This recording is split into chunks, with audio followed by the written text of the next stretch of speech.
whether you're here at home, you know, whatever clay you have left, you should be able to kind of spray it with a little bit of water. Otherwise, we'll have like a pickup probably next week, so you can get some more.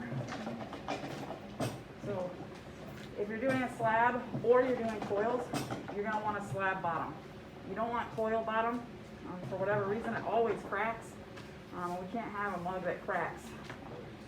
It will not be good to hold the liquid in.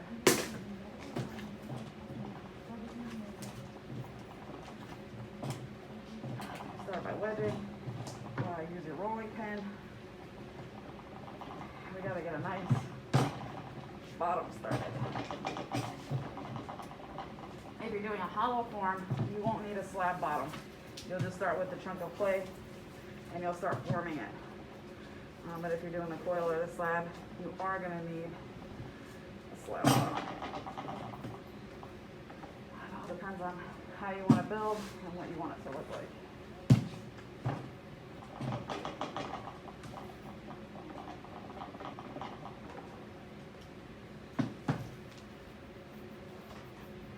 Make sure that you're wedged it good and that you're rotating your clay a couple different ways.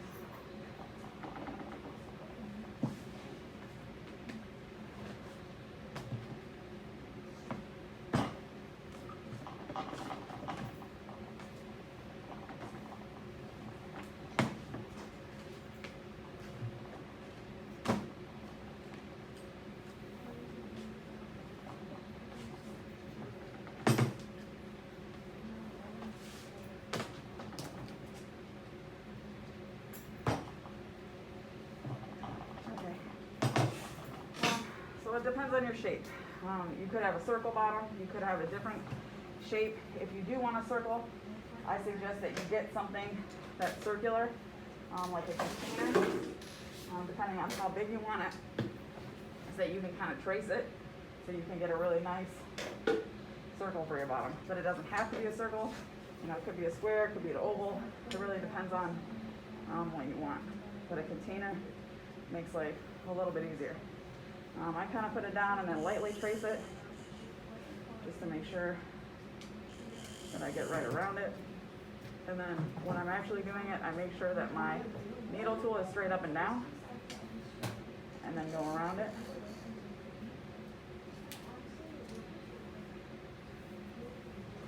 So you have a nice bottom. It doesn't need to be super thick. It should be a little bit thinner than your finger, or about finger size. You don't want it a lot thicker than that.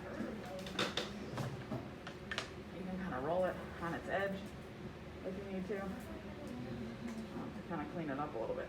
And then you've got a bottom. So this is good for both. You can do this with coils or you can do it with slabs. If you're going to make coils, how you place the coils really makes a big difference. I think in the how-to, there's like a little document kind of with like an upside down trapezoid or a right side up trapezoid. So you're deciding exactly how the shape goes every single coil that you lay. So when you're working on coils, you always want one to be like right on top of the base, and then after that you can kind of change the direction of them.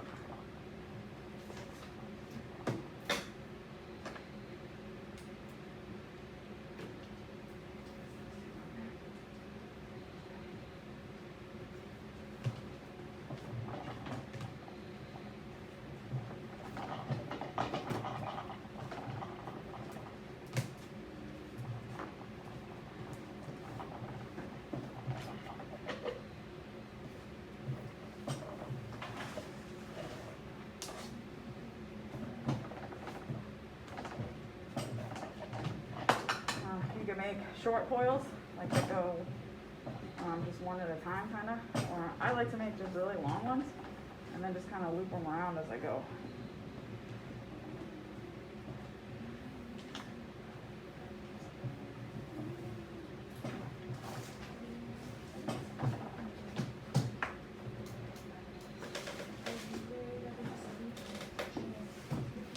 Again, always watch, make sure you're not getting schmutz in your projects.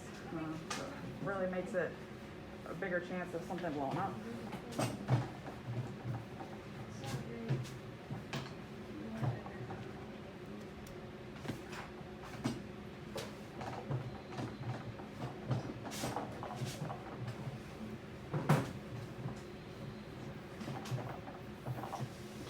don't want these super thick. You know, you want them about finger size, maybe a little bit smaller. You are going to be blending the inside to make it nice and smooth. So it's kind of important that it's a little bit bigger than you think, just to make sure that you've got enough to blend in. It must be pretty even. So this is like pretty even with one of my fingers. So that's pretty good. All right, again, so the first one, you want it to be like right on top of this. You can prepare this by storing it, slipping it, go all the way around. You do want all of the walls to be on top of the base. You don't want them to be to the side of it. You want to make sure you get that all ready so that you can go on the top. You got to slip and score everything you connect. Anytime you've got two pieces of clay, so you can get your coil ready and kind of score it.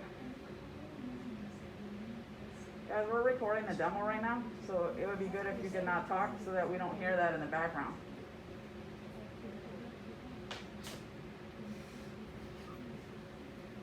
We're doing the recording for the demo for all the other classes. So it'd be good if you could not talk.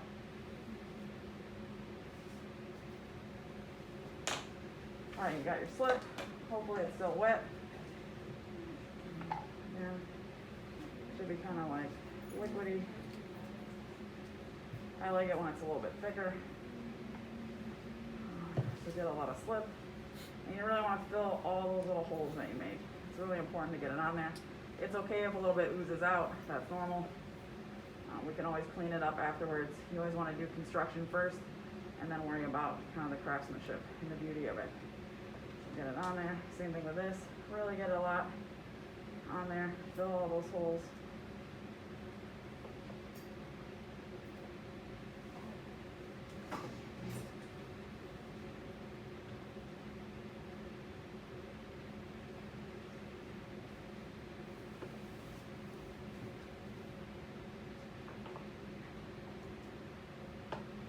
Alright, the first one you do, you want to do right on top. So just start at one end, kind of push it down, wiggle it a little bit, and then just go right around. So it's like right on top of it. So that one's more like a cylinder.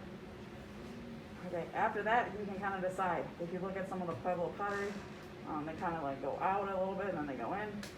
It's up to you which one you pick. Some people like to cut off the ring and then just make like each one a ring. I like to just let it go around. You can do it either way.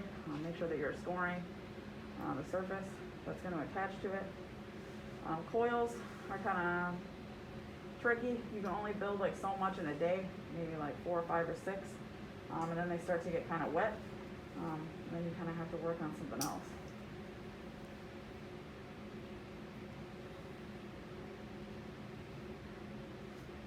Get a lot of slip on there, and then again, make sure that your backside is slipped. You really want to fill those holes if you can. Every little hole is a chance for something blowing up in the kiln. So you really want to get a lot of slip, which is the glue in there, kind of hold it together. I think it's kind of interesting when the coils kind of go up and down. If you are going to start going out, you want to place them like half on, half out, half off the edge. And that's how you'll start to get it to move outwards. So I can still see the coil a little bit underneath. It's like half on the coil, half out a little bit. And then that's the way you get it if you want it to start going out.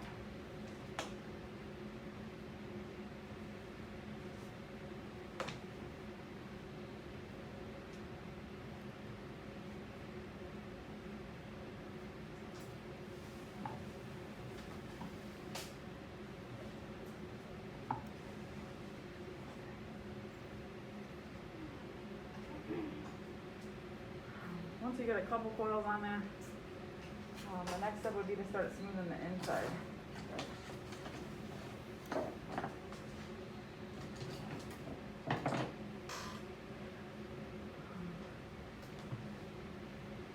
You'll take your wooden thumb tool. You want to support the outside. Anything you're doing to the inside, support the outside, or vice versa. Take your thumb tool and then really start getting those together. You want to really blend it so that they start to connect. The inside you want nice and smooth because you're going to be putting liquids and things in it. The outside, you can leave the texture. You can blend some of it in if you want. I really try to go around and get that kind of smoothed in. So the inside's starting to get smooth together. The next step is, once you have a couple up, I like to put one extra coil right at the bottom, right where the base and the wall meet, to really make sure that we don't have any leaks or problems near the bottom. It can be a little bit thinner. You still want like a decent coil down there, something like that. And we're gonna stick it right in the crack where the wall and the base meets. Same thing if you're doing it with slabs. You want this little extra coil right in there, just to make sure that you don't have any leaks. You don't want your wall to come apart from your base. You do the same thing with your little coil. Store it, get a little slip on there. And then you're gonna kind of like push it down into the inside. We're gonna blend it out, kind of like what we did with the rattle, so that it kind of disappears, but you do want it in there. So you're gonna kind of like pull part of it up and pull part of it down. You're just kind of bridging that corner so that you don't have any kind of breaks. The foil's gonna disappear, you're not gonna see it, but it is important to get it in there.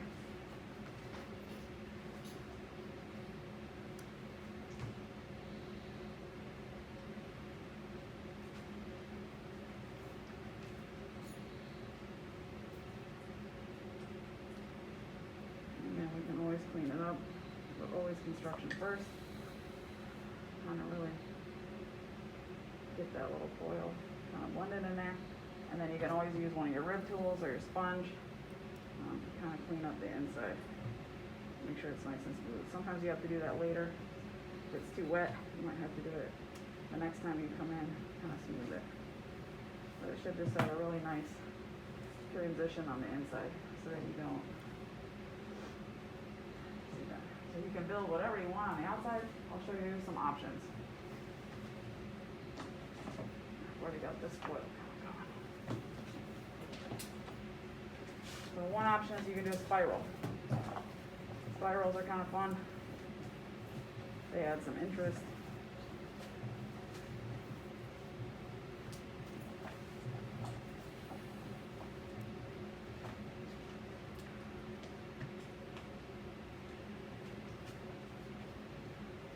You want the coils to be roughly the same size the whole time you're working. You don't want some to be like super thin, like a pencil, and then some to be super thick like a finger. So you be careful with that, because they're all relatively the same size.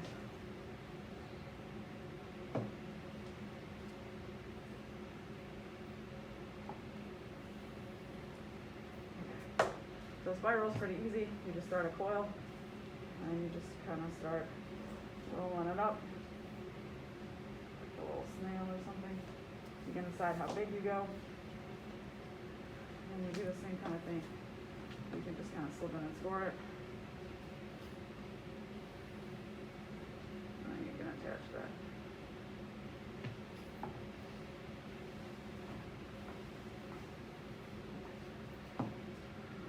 If you do something like that, the next step would be to kind of build the coils and go up and kind of connect it to that. So sometimes you have like a coil that's hanging. So it's up to you if you want to take another coil and try to like slip and score it and connect it and make it look like it's one continuous coil. Or if you want to kind of just like leave it so you can kind of see where some overlap other ones. Can I get the stuff for your yearbook runner? Not right now, but when we're done with the demos, I can send her to the yearbook room if you want. Okay, thank you.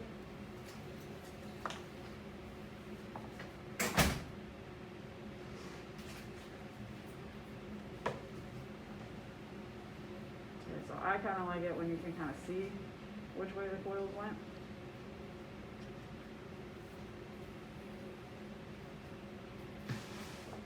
But if you want to do just one ring at a time or something, that's okay too. So if you do add something in, you can either go like over the thing, or if it's something really big like this, you might just want to bring coils up to it for a while. So this one would kind of start right at that one. of go around and then end there. Kind of use your needle tool. Make sure that you kind of slip and score the ends. And then everything you do, kind of like push it down, wiggle it. I'm still kind of going out a little bit. So my coils are a little bit on, a little bit to the outside. You can build it that way for a while, or you can do it the opposite. All right, another fun thing you can do is you can make like little balls or squares or other little shapes. You can do little footballs or something, and you can add those on. Same kind of thing. Slip and score it on. You don't want these to be huge, like really thick, but they should be about the same size of what you're doing. If you put a couple of those on, you can get a coil to kind of go like up and down, like make a wave and go around it. You can also make like little critters. Like this could turn into like a little face. Or you could do animals or anything you want. And you could build those right into the wall. They don't have to be a circle, it could be anything. You want to make sure you slip and score them. And you can get, that one's got a little face. You can make little arms and things for them and build them right into the wall so they look like they're holding on. So the coils are kind of fun because you can kind of build whatever you want, like right into it, and then continue kind of slip and score over it. You got to kind of get your mug started sooner rather than later. We've got today and we got Wednesday, and then I think you guys have Friday off for Good Friday. We'll continue working on mugs next week, and then probably after that we'll be able to start talking about the handles. You have to have a mug done first before you can even start thinking about a handle. But you can start thinking about how big you want it to be, what kind of shape, as you start to build, and then where you want the handle to go. I tend to pick the ugly side for the handle. So I've gone out a little bit. Now I'm going to start going in. You can just kind of build right over these things. You can do other things too. Like if you wanted to build coils and slabs, you could put like a slab on part of it if you wanted. It could even have like a decoration in it. So you can have a combo if you want something that's kind of both. You could take like a slab, you could add some kind of texture to it. You can make a ring that goes around it in the middle, or it could just be a part of it. And then you could slip and score that on. I'm gonna do it between these two.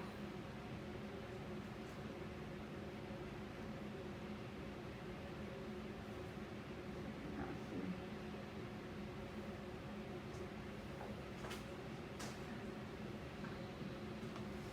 So no matter what you design or pick, there's a way to do it. I can walk you through them, but you can use combinations if you want.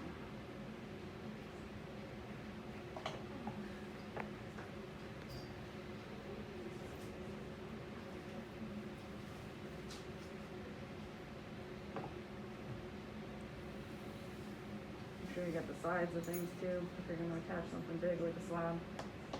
Don't forget to score everything.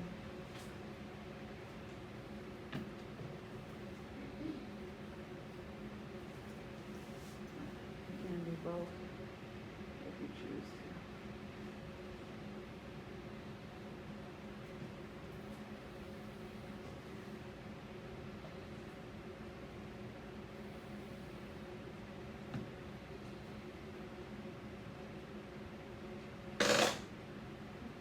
You can always add a little bit of the texture back on if it comes off. You do want to make sure you're blending everything every once in a while. I don't usually blend one coil at a time. I think that's like a lot of extra work. So I usually do 2 or 3 at a time, and then I hold it, and that's when I blend it on. But I try not to do just one at a time. It just seems like a lot of extra. So you do want to make sure it gets blended behind the spiral. Make sure you're holding it. You really want to put pressure on the outside. And you can kind of keep going up from there.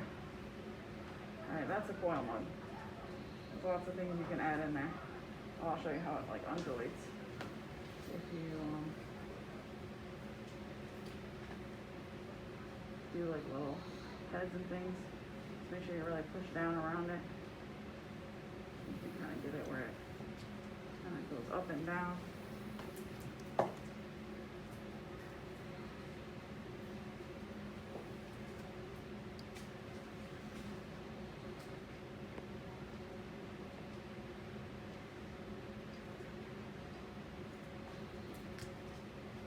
This one I made a little dude. This one's just a circle.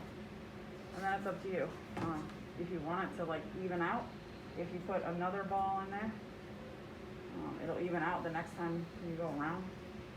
You can put a little ball and then the next time it'll be kind of straight. Or you can have it go up and down for a while.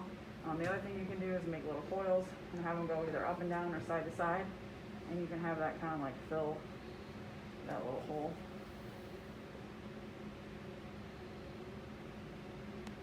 Whatever you do, you want to make sure that you end up where it's kind of even at the top. So sometimes that takes a little bit of figuring out. Sometimes you have to add a little bit extra. Obviously you'll slip and score everything. But when you have things that you're putting in the wall, you don't want to leave them exposed. You want at least one good coil that kind of like locks it in. I kind of like the last coil to be a little bit thicker, like right up at the top at the lip, like where your lip touches it. So I like to make it like a little bit thicker so it just kind of finishes it off.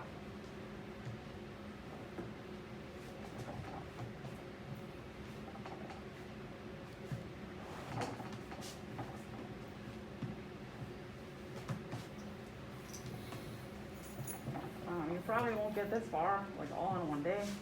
It'll probably take you several days. Like I mentioned, because you're slipping and scoring it, it gets kind of wet. You can only build like so much with the coils a day, where it just kind of doesn't work. Kind of like the last one, you slip and score it, and then I like to make it kind of a little bit fatter. And just kind of finish it. I tend to make this one kind of fit together. If you want a nice fit, or if you're trying to make every coil fit perfectly, if you take your coils and kind of line them up, overlap them, cut them in half, you can take these little pieces that are extra out, and then you should be able to slip and score it together and make it look like it's just one coil by blending it. So these are all options. This one's kind of like a pish-posh of everything. But you got where you got coils, you can also put a slab into it. You got a spiral. You got like a little ball. You got like a little derpy dude over here. So whatever you do to make sure you slip and score, you'll blend the whole inside, and then you'll be ready for a handle. So that's the coil mug. And that one, and start another one.